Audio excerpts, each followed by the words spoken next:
Hi welcome to three roses kitchen. நான் பாருங்கள் பாத்திரத்தில் வந்து இந்த அளவுக்கு புது புளி வந்து எடுத்து ஊற வச்சுருந்தேங்க. இப்போ இந்த புளியை வந்து கரைச்சிக்கலாம் நம்ம நல்லா. நான் வந்து புளி வந்து கொஞ்சம் அதிகமாக சேர்த்துக்கிட்டேங்க. புது புளின்றதுனால இது அந்தளவுக்கு உரைக்காது, அதனால் புளி வந்து கொஞ்சம் எக்ஸ்ட்ராவே நான் வந்து சேர்த்துக்கிட்டேன். இப்போ இதில் வந்து மஞ்சத்தூள் வந்து 1/4 டேபிள் ஸ்பூன் சேர்த்துக்கலாங்க. சேர்த்துட்டு தனி மிளகாத்தூள் வந்து 1/2 டேபிள் ஸ்பூன் சேர்த்துக்கிறேன். இது வந்து நல்லா காரம் உரைக்கும். இது கூட கலருக்காக பார்த்தீங்கன்னா காஷ்மீரி மிளகாத்தூள் வந்து 1/2 டேபிள் ஸ்பூன் சேர்த்துக்கிறேங்க. சேர்த்துட்டு இப்போ மல்லித்தூள் வந்து சேர்த்துக்கலாம். மல்லித்தூள் வந்து 3 டேபிள் ஸ்பூன் வந்து சேர்த்துக்கிறாங்க. சேர்த்துட்டு இப்போது இது கூட ஜீரகத்தூள் வந்து ஒரு 1/2 டேபிள் ஸ்பூன் சேர்த்துக்கிறேன். சேர்த்துட்டு தேவையான அளவு உப்பு, கல் உப்பு வந்து சேர்த்துக்கலாங்க. சேர்த்துட்டு இப்போ கை வச்சு இந்த மசாலாலாம் நல்லா கரைச்சி விட்டுக்கலாம். இந்த புளியில் பாருங்கள், இப்போ நல்லா கரைச்சி விட்டுட்டேன். நல்லா கரைச்சி விட்டதுக்கப்புறமா நம்ம குழம்பு வந்து செய்ய ஆரம்பிச்சிடலாங்க. குழம்பு செய்கிறதுக்கு ஸ்டவ்வை வந்து ஆன் பண்ணிவிட்டு பாத்திரம் வந்து எடுத்து வச்சுக்கோங்க. பாத்திரம் சூடானதும் எண்ணெய் வந்து ஊற்றிக்கலாங்க.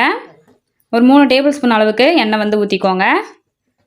ஊற்றிட்டு இப்போ எண்ணெய் சூடானதும் இதில் கடுகு வந்து சேர்த்துக்கலாம். பாருங்கள், கடுகு பொரிஞ்சு வருது. இப்போ இந்த சமயத்தில் வெந்தயம் வந்து ஒரு 1/4 டேபிள் ஸ்பூன் சேர்த்துக்கலாங்க. சேர்த்துட்டு சின்ன வெங்காயம் வந்து உரித்து கட் பண்ணி வச்சுருக்கேன். இப்போ அதை வந்து சேர்த்துக்கலாம்.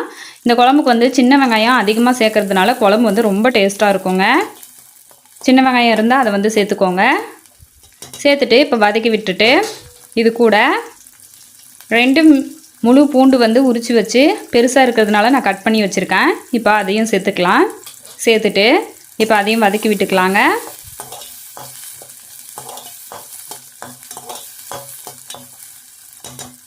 இப்போ பாருங்கள், வதக்கி விட்டாச்சு. இதில் ஒரு கொத்து கருவேப்பிலை வந்து சேர்த்துக்கலாம். சேர்த்துட்டு இப்போ அதையும் வதக்கி விட்டுக்கலாம். இதெல்லாம் வதக்கி விட்டதுக்கப்புறமா 2 மீடியம் சைஸ் தக்காளி வந்து நான் கட் பண்ணி வச்சுருக்கேங்க. இப்போ அதை வந்து கை வச்சு இந்த மாதிரி ஒன்றா மதியமாக நல்லா பிசைஞ்சு விட்டுக்கலாம். பிசைஞ்சு விட்டுட்டு இப்போ அந்த தக்காளியை வந்து சேர்த்துக்கலாம். சேர்த்துட்டு இப்போ தக்காளியும் நல்லா வதக்கி விட்டுக்கலாம்.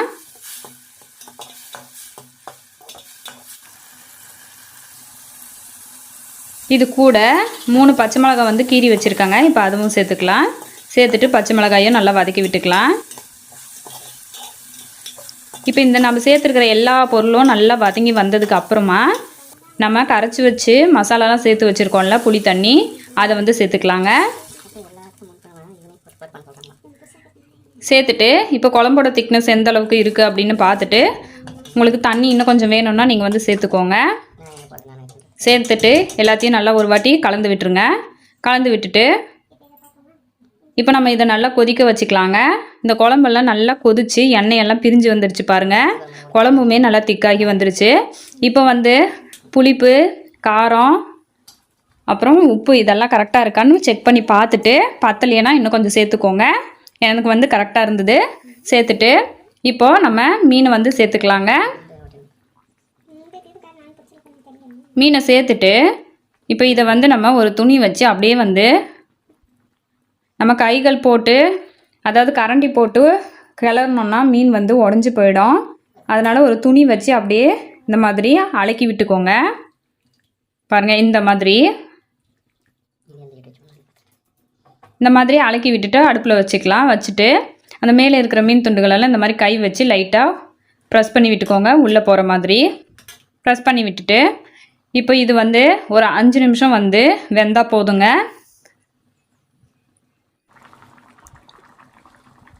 மீடியம் ஃப்ளேமில் ஒரு 5 நிமிஷம் வந்து நான் வேக வச்சுக்கினேன். மீன் எல்லாமுமே நல்லா வெந்து அந்த எண்ணெயெல்லாம் நல்லா பிரிஞ்சு வந்துருச்சு பாருங்கள். இப்போ அவ்வளோதான், ரொம்ப சூப்பரான காணாங்காத்தா மீன் குழம்பு வந்து ரெடி ஆகிடுச்சு. இப்போது நம்ம அப்படியே ஸ்டவ்வை வந்து ஆஃப் பண்ணிடலாங்க. ஆஃப் பண்ணிவிட்டு தட்டு போட்டு மூடி வச்சுக்கலாம். இது வந்து இன்னுமே செய்யக்கூடாது, அப்படியே வச்சிடலாம். இது வந்து நான் காலையில் செஞ்சேன் மதியம் சாப்பாட்டுக்கு. இப்போ மதியம் வந்து எடுத்து ஓப்பன் பண்ணி பார்க்குறேன் பாருங்கள். குழம்பு வந்து நல்லா கலர்ஃபுல்லாக அப்படியே சூப்பராக அருமையாக ரெடி ஆகிடுச்சு. நம்ம சேர்த்துருக்கிற அந்த புளி, காரம், உப்பு எல்லாமே கரெக்டாக இருந்ததுங்க. அப்போ மீனுமே நல்லா அந்த குழம்புல நல்லா ஊறி சூப்பராக இருந்தது. ஈஸியாக டக்குன்னு செஞ்சிடலாம் நம்ம. கண்டிப்பாக நீங்களும் ட்ரை பண்ணி பார்த்துட்டு உங்களோட கமெண்ட்டை சொல்லுங்கள். மறக்காமல் நம்ம சேனலை சப்ஸ்கிரைப் பண்ணி லைக் பண்ணிக்கோங்க. தேங்க்ஸ் ஃபார் வாட்சிங்.